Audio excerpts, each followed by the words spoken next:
เมื่อมองย้อนกลับไปชีวิตมันเป็นวัฏฏะวนอยู่ในสังสารวัฏเรามองดูชีวิตที่ผ่านมาของเราก็ได้อะไรที่มันหลอกเราให้เรากลับคืนไปเพราะเป้าหมายที่ไม่ชัดเจนอุปสรรคเล็กๆน้อยๆอย่าให้มันมาหวั่นไหวมาเบี่ยงเบนโฟกัสเราต้องมองเห็นเป้าหมายอันยิ่งใหญ่ของตัวเองเรามีความปรารถนาที่จะเดินตามพระพุทธเจ้า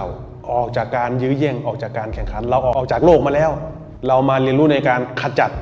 เกลาสิ่งที่มันซ่อนอยู่ในใจเราออกแรงต้องลงทุนลงแรงฝ่าฟันเหมือนถางป่าเรื่องนี้มันเรื่องเล็กน้อยเราจะบอกให้เรื่องที่น่ากลัวคือการเกิดเราสู้แค่ตายเรื่องเล็กน้อยมากสละเป็นสละตายไปเลยเรื่องที่น่ากลัวไม่ใช่ความตาย